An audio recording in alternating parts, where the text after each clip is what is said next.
All right, all right. Good afternoon and welcome to the BFTAA and More Show. I'm your host, Louis George Walker, coming to you live from KUAW Studios in Kansas City, Missouri, located in the W.E.B. Du Bois Learning Center, who are our partners in this endeavor, which is knowledge, understanding, and wisdom. We came together at this radio station, and we started it, and we call it KUAW. That's Knowledge, Understanding, and Wisdom Radio.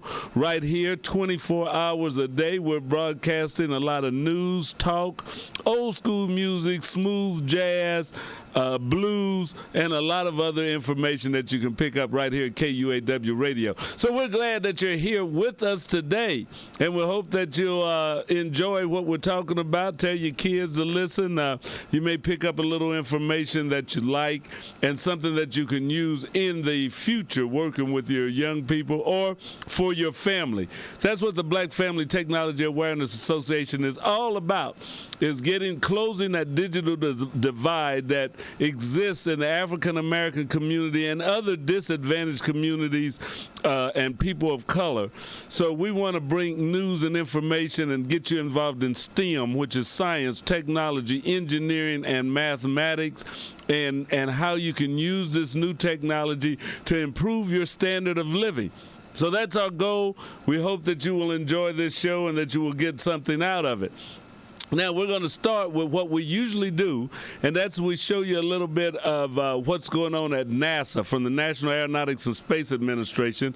That is the research and development arm that the government uses to help get or guide us to the moon and to help further space exploration, and not just space exploration, but flight right here on Earth. So they've been working on a design of a supersonic aircraft that makes less of a sonic boom so that it would be able to fly over the United States, where when we had the SST, the supersonic transport before, it could only fly over the ocean because countries didn't want it flying over and causing sonic booms over their country, which could be very disruptive to the population. So NASA has been working on a plane that will fly at supersonic speed but not have the sonic boom that the others have. We're also going to talk a little bit about a black tech prodigy and some of the things that he has ran into, or one of the instances he ran into, and how that affects what he does. And also, we're going to talk about HBCUs, the historically black colleges and universities in the United States, and some of the work that they are doing producing some of our technology leaders. So we're going to start this off. As I say, we're going to get right into it with a little bit of what's going on at NASA. Also, let me check that our internet, not internet, but our Facebook connection. Yeah, there it is. So our Facebook live chat is up. So you can live chat with me right on Facebook now. So you can send me any questions or comment. I will see them on the screen, and you will see them also. So if you have anything that you want to chat about, put it up there, and we can talk about that also. So that's one of the features that we've had. We've had that for a couple of months now, but we can do the live chat with Facebook. All right, so let's get ready to go now into what's happening this week at NASA. See if I can find that. Yeah, there we are. See if I got it in the right sizing. And we will check that out. Previewing our Artemis 1 mission to the moon, a new image from our James Webb Space Telescope, and an anniversary for one of our explorers on Mars. A few of the stories to tell you about this week at NASA. We previewed our uncrewed Artemis 1 mission to the moon during a pair of briefings. On August 3rd, agency officials at our NASA headquarters and at other NASA centers provided a big picture overview of the mission. Artemis 1 shows that we can do big things, things that unite people, things that benefit humanity, things like Apollo that inspire the world. That was followed 2 days later with a deeper dive into the mission's timeline and operations from our Johnson Space Center. The agency is currently targeting no earlier than Monday, August 29th for the launch of the Space Launch System rocket to send the Orion spacecraft around the moon and back to Earth. Artemis 1 will take place over the course of about 6 weeks to check out systems before astronauts fly aboard the spacecraft on Artemis 2. Our James Webb Space Telescope produced this new detailed image of the Cartwheel Galaxy and 2 smaller galaxies. The Cartwheel Galaxy, which is located about 500 million light years from us, is a rare type of galaxy that astronomers call a ring galaxy. It is believed that the Cartwheel Galaxy used to be a normal spiral galaxy like our Milky Way before a collision with another galaxy affected the Cartwheel Galaxy's shape and structure. Our Curiosity rover is celebrating 10 years on Mars. The rover landed on the red planet at 10:32 p.m. Pacific Daylight Time on August 5, 2012. Since then, it has driven about 18 miles and climbed more than 2,000 feet while exploring Gale Crater and the foothills of Mount Sharp. Most importantly, Curiosity determined that liquid water and the chemical building blocks needed for life were indeed present in this region of Mars for at least tens of millions of years. The Curiosity team now plans to have the rover spend the next few years exploring a new region, one thought to have formed as water was drying out, leaving behind salty minerals called sulfates.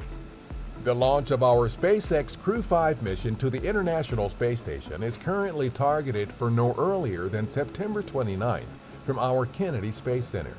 NASA astronauts Nicole Mann and Josh Cassada, Japan Aerospace Exploration Agency astronaut Koichi Wakata, and Roscosmos cosmonaut Anna Kikina discussed their upcoming mission during an August 4th briefing at our Johnson Space Center. We are coming together as a human race, and our mission on board the International Space Station of developing this technology and research to benefit all of humankind is really what brings us together. This is NASA's 5th crew rotation flight to the space station with a U.S. commercial spacecraft.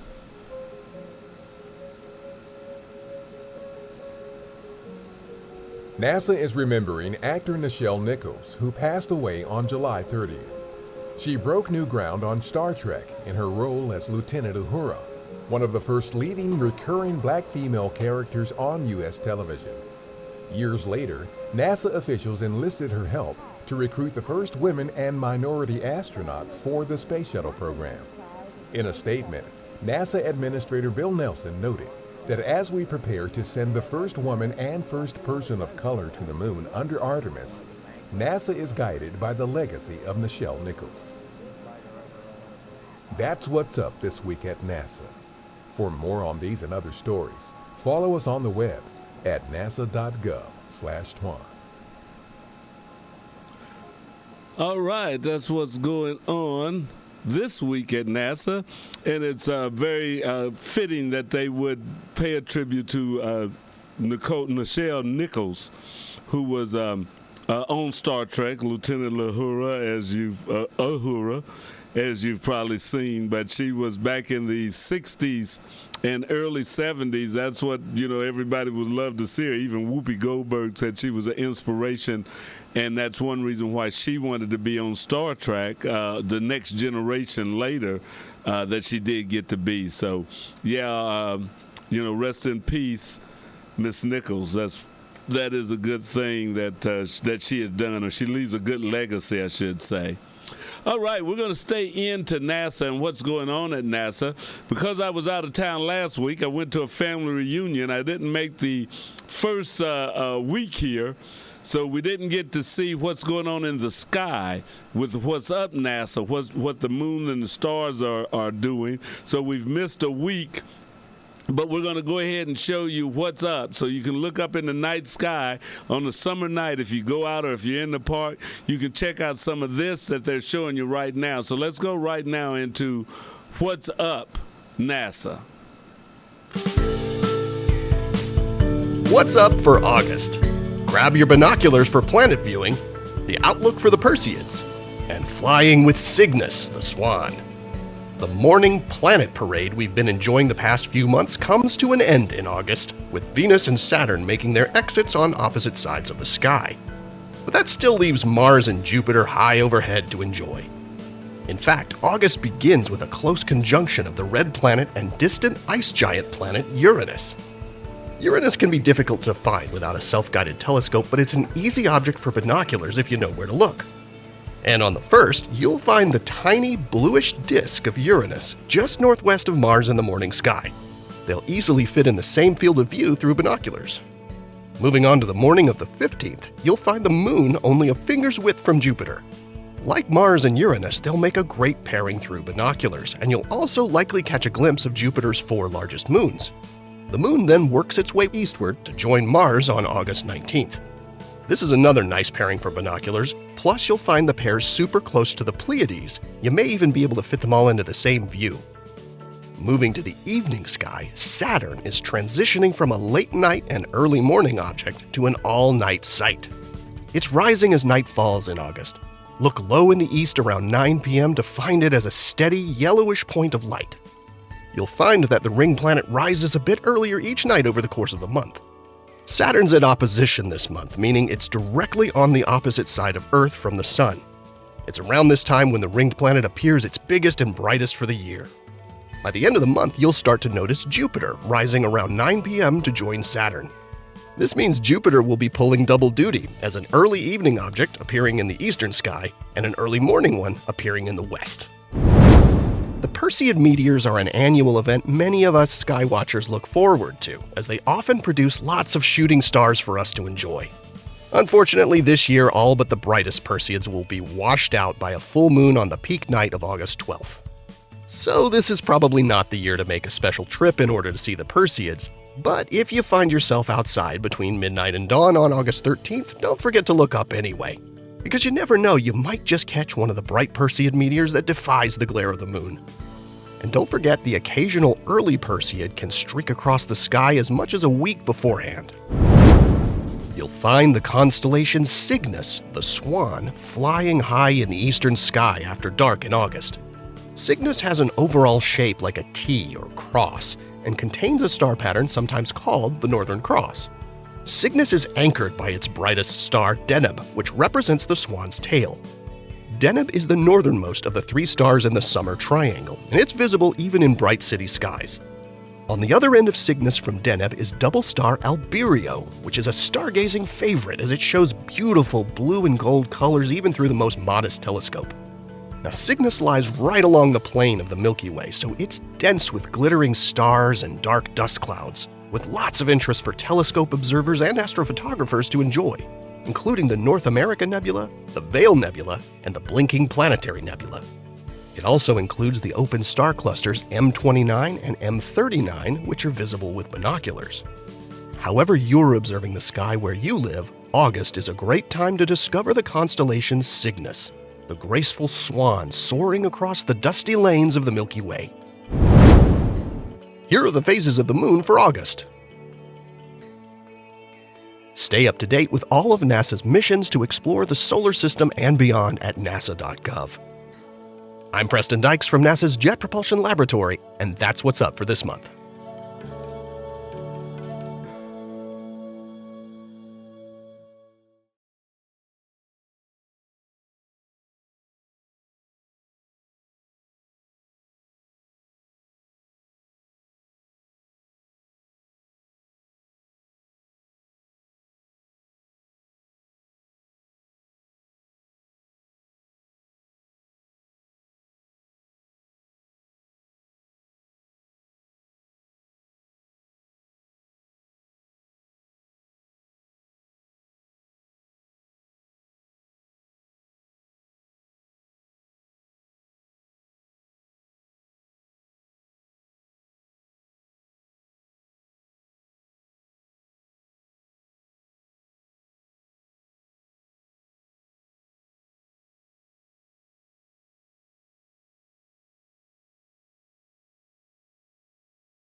Welcome to Space to the Ground, and welcome to my house, the Christopher C. Kraft Mission Control Center at NASA's Johnson Space Center.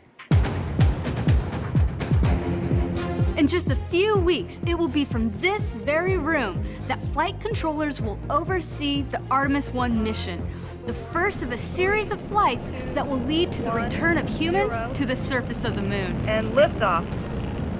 For over 20 years, the International Space Station has served as a low Earth orbit platform for human space exploration, scientific research, and technological innovation. Now, the orbiting laboratory is leading the way for the next generation of space stations and moonwalkers.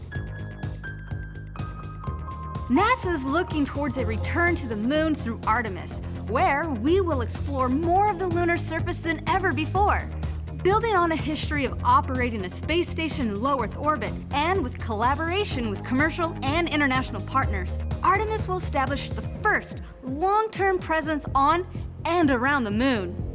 A vital component of Artemis is a new, state-of-the-art space station dubbed Gateway. Gateway will serve as an outpost for astronauts as they go between lunar orbit and the lunar surface. Gateway will also allow for the remote support of the Artemis base camp as our future robots and astronauts explore further and conduct more science than ever before. Gateway will remain in orbit for more than a decade, providing a place to live and work, and supporting long-term science and human exploration on and around the moon. To learn more about the Gateway Space Station and how it has grown from the lessons learned with the International Space Station, we are joined by Sean Fuller, the International Partner Manager for the Gateway program at NASA's Johnson Space Center.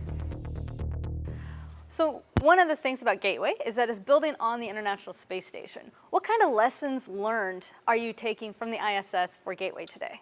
Yeah, that's great. And we got a lot of folks working in the Gateway program, like myself, that have a history in ISS. Also have our crews. So it's great that the crews that have spent time living on ISS that can translate that into Gateway for us to think about it. So lessons learned we have in there, when we really think about the layout inside of Gateway, it goes into the small things, the computers that the crew uses. How can we condense that down to the numbers of laptops and interfaces on Gateway? We see a lot of equipment externally on ISS. That would be a harsher radiation environment for us in Gateway. Different design concepts. A lot of ours is internal in equipment. Computers, for example, are all internal. We bring a lot of that stuff inside. And so we take those lessons learned. Probably one of the biggest areas we apply to it, though, because it's crew tended, is think about reliability and maintainability, because the crew's not there. We've learned a lot of great lessons on ISS. We often reference AMS. We did some great EVAs, did some stuff on there that when we launched AMS, never envisioned doing. All right, gentlemen, Luca, if you need it, it's a clocking of 6 when you get back. That is a big lesson learned out of ISS. So in other words, in the beginning, it doesn't necessarily need to be fully designed to be replaceable, but give us those tools, those interfaces, and with this great team, we'll figure out a way to do that in the future. So I know with the International Space Station, we do have mission control centers all over the world, and we have international partners. So how many countries are we working with Gateway? Gateway is really building off of the International Space Station and that cooperation. So we have on Gateway today is NASA. We're leading that. Our European colleagues are with us, building a couple very important elements for Gateway, both habitation as well as a module that will provide refueling, on-orbit stowage, very important for us. Crew viewing, so they'll be able to look out, see the Earth, see the Moon. That's where it'll happen on a European module, as well as a comm system that will launch early on Gateway is from our European colleagues. Canadians, big surprise, Canadarm3. So building off of the first Canadarm on the space shuttle, Canadarm2 that's doing so well on ISS today. The third evolution of that on Gateway, Canadarm3, along with all the great external robotic fixtures that'll have our science on it, it'll have ORUs across Gateway. So very similar to ISS, kind of expanding that to Gateway. And then our Japanese colleagues at JAXA, they'll be building the life support system within the European ESA IHAB module. And also we're about to launch HTV-X next year for ISS, the first one of those. We're looking at that evolution to an HTV-XG Gateway version, also as logistics resupply. Like you said, on ISS, we've got control centers around the world. We're going to have centers around the world. We're building hardware around the world today. We're going to operate Gateway a little differently, though. We're not 365, 24/7 with crew on Gateway. We're doing that with crews that come up on Orion for the landing missions. So we look at about 30 to 60 plus days, depending on a logistics train of crews there. So we'll have centers of those places that I mentioned supporting during the crewed time frames, but as during the uncrewed phases, I don't foresee on teams on console around the world, probably more of like an on-call type situation. A lot of stuff can be going on Gateway, but we won't have the crew there. So that lets us operate in a little different realm. When it's dormant, are we getting any telemetry, or do we know how that we'll have works? great capabilities, and so we'll flush out exactly what that ops concept is. So early on, right, we launched the first elements called the co-manifested vehicle. PP and Halo will launch together. We'll go through a checkout phase. That's a more intense operations team and engineering team as we check it out. Then as it spends about a year getting out using the solar electric propulsion, new technology to get us out there, we'll look at it and do more of a skeleton crew type things. One of the things we're also baking into Gateway early on is our software and software management. We call it the Vehicle Systems Manager. It'll have opportunities in the future to look at autonomy and factor autonomy in there. Kind of a crawl, walk, run type scenario. And so you start out with small pieces, and we look at that to evolutionize in the future so that we can minimize the on-console demand, if you will. I don't know that it'll ever go to zero, but we'll have great systems that'll alert us. We'll have comm coverage with our deep space network. Actually, one of the unique things about Gateway and its orbit, NRHO, we're kind of always looking back at the Earth. And so we'll have those comm opportunities quite frequently. That'll be great, because that's also going to give us a lot of information about how to do this when we go even further, maybe onto Mars, and have mission control support those missions. That's exactly right, and I'm glad you mentioned that. This is kind of our stepping stones for it, right? So we're building it and doing it in a sustained manner for lunar exploration, and so that's what Gateway lets us do. Gateway is that hub. It's kind of that last outpost before you go off on your hike and you come back to and get resupplied. But then we'll also look farther, right? This is Moon to Mars. What are we doing on the Moon to help us for that Mars exploration? And Gateway is going to be central to that.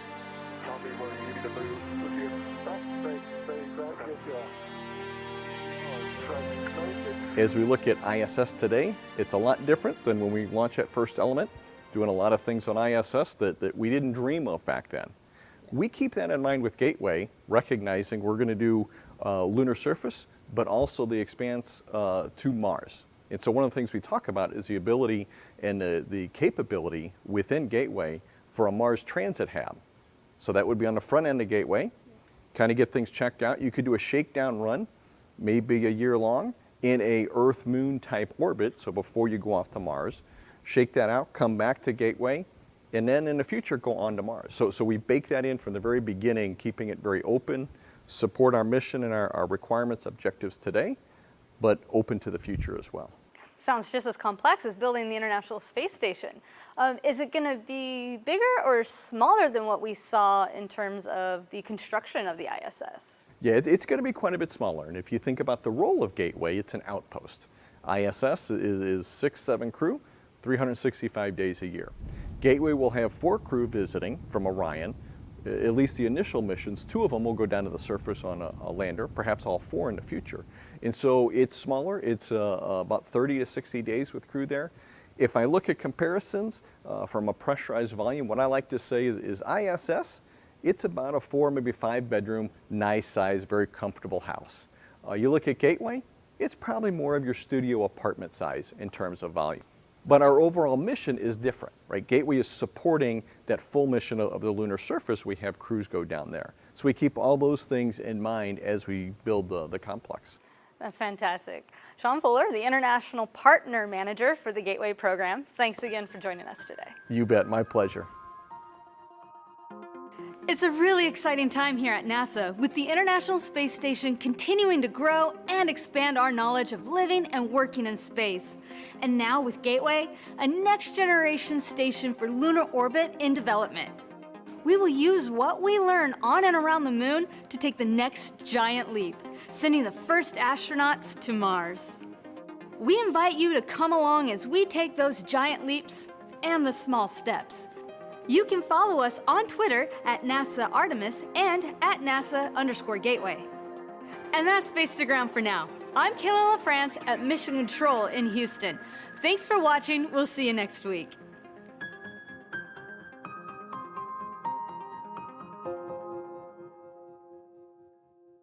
All right, yeah, that Space to Ground is from NASA, and we're glad that we could bring that to you today.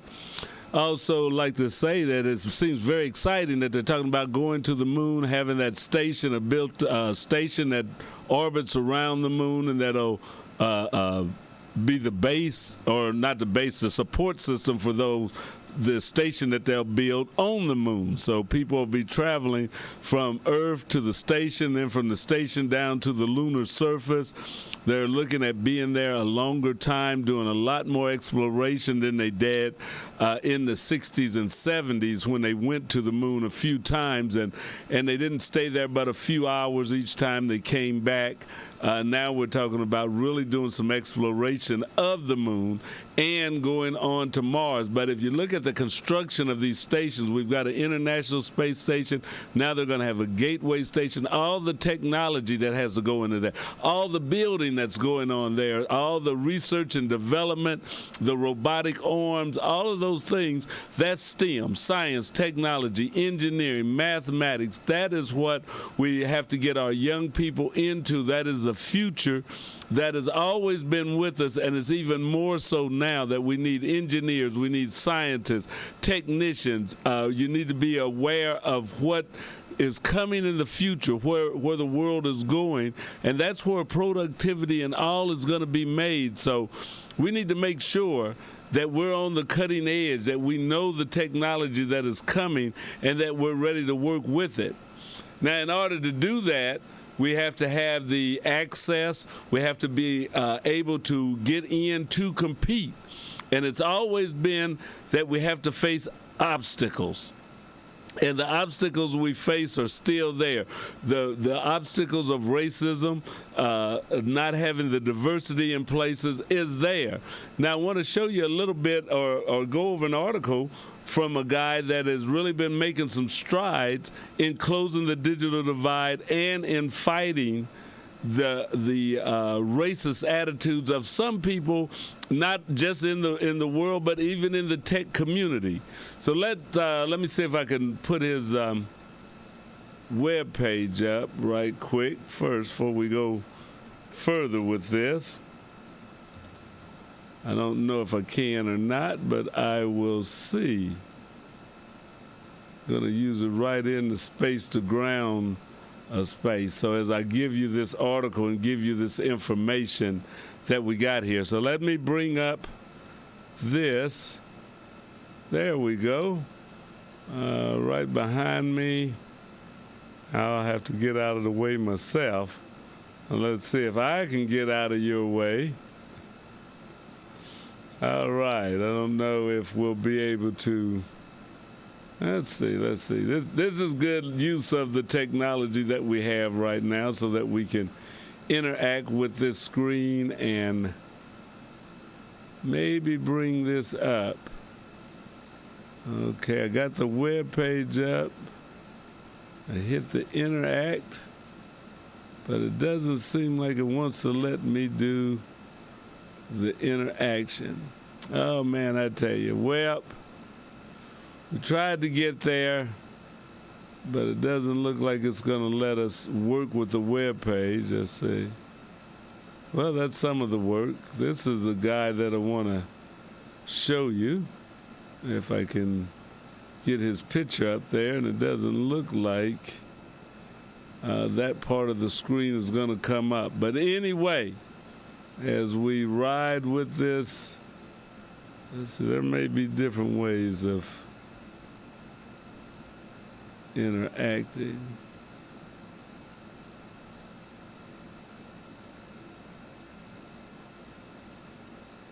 Okay, we're there. Interact. Let us refresh this. Okay, we got closer to seeing him. That's for sure. Got the top of his head.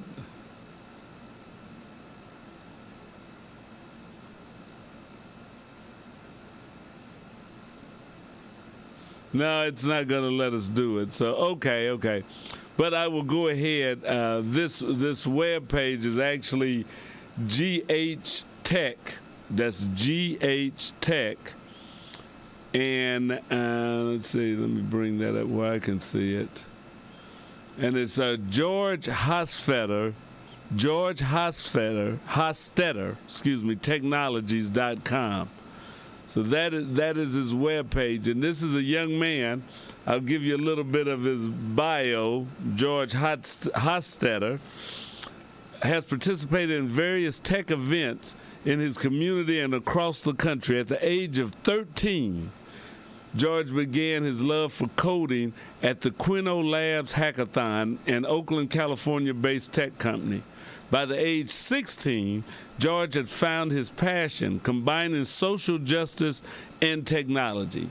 George then decided to start a tech company at the age of 16 years old in hopes to help other kids of color gain entry into the tech world as innovators and not just consumers.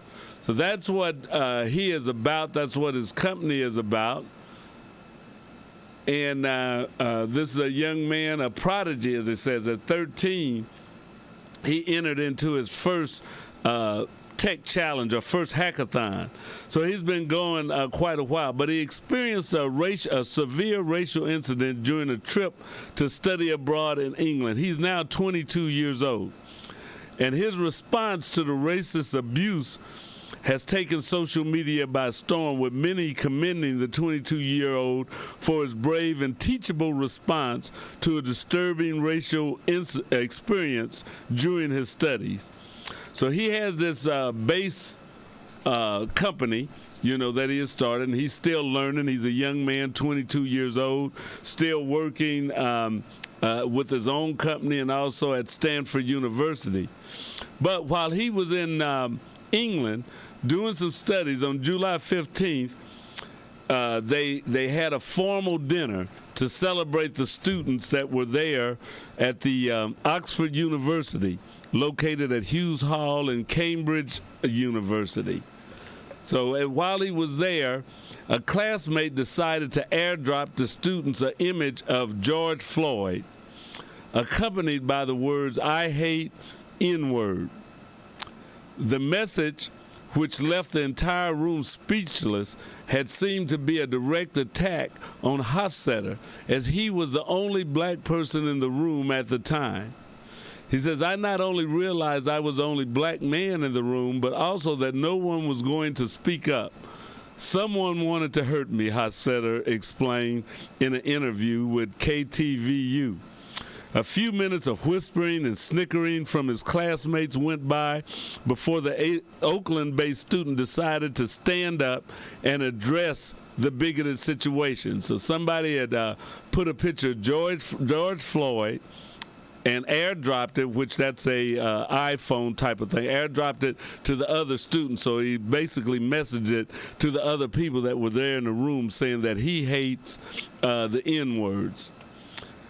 And George was the only person, not George, but Mr. Hosstetter was the only person of color, and his first name happens to be George, but he was the only person of color at this dinner that they were going to.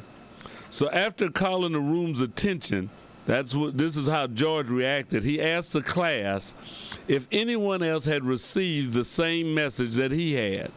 Students confirmed that the student had shared the image with the entire class. So that image of George Floyd was sent to everybody who was there studying.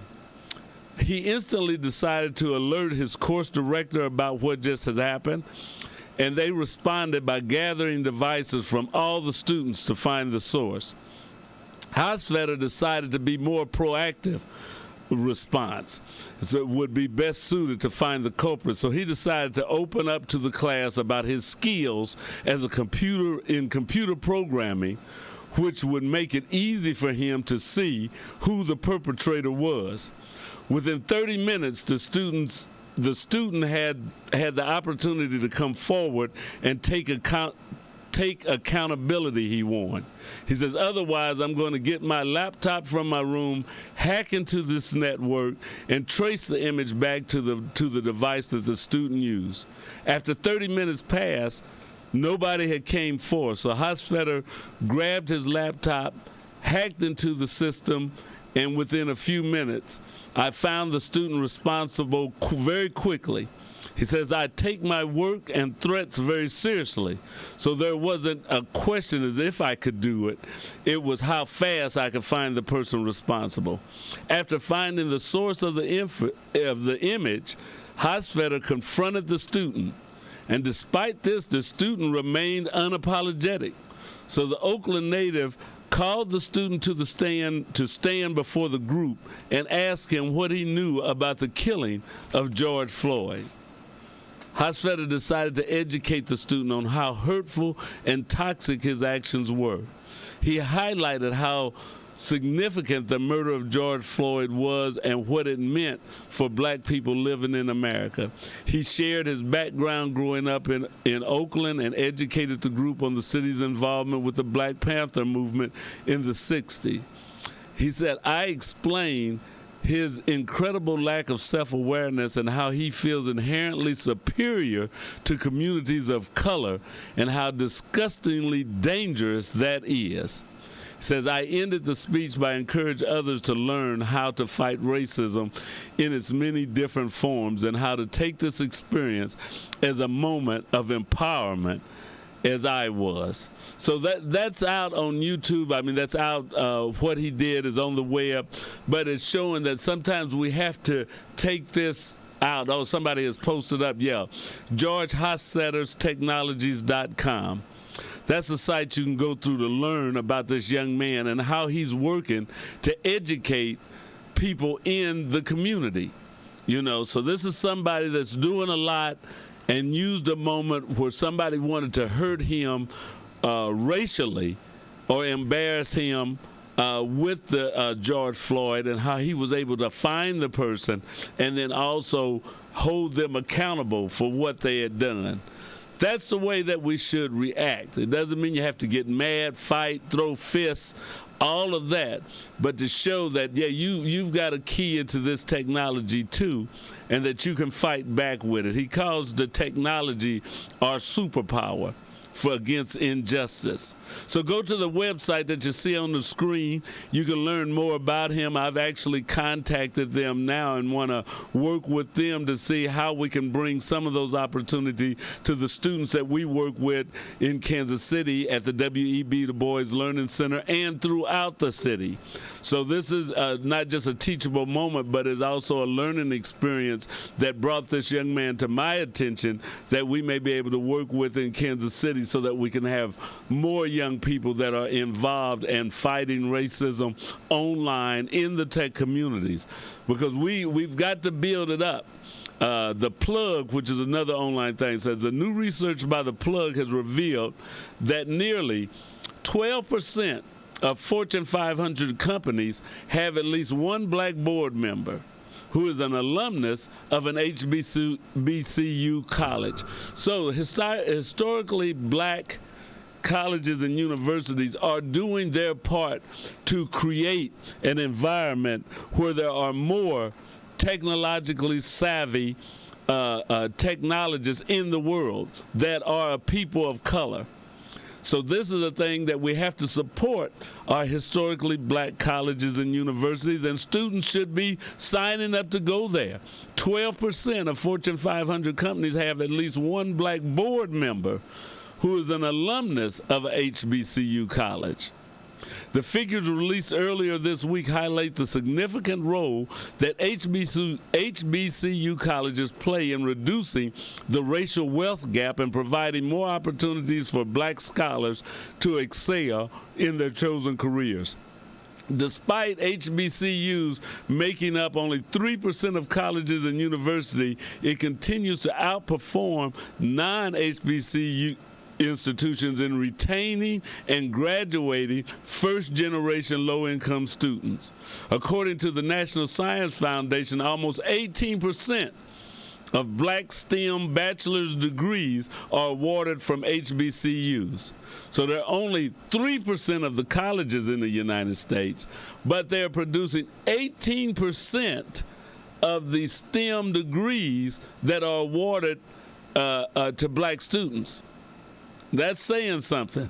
Therefore, HBCUs not only help pave the way for black leaders in STEM, but it also has helped provide them with economic opportunities and the resources needed to excel in the competitive roles. Investing in the institutional capacity of HBCUs and developing diverse STEM talent is part of the National Science Foundation's long-standing commitment to broaden participation of groups traditionally underrepresented in STEM, said Claudia Rankins, and she is the National Science Foundation's program officer who manages the HBCU program.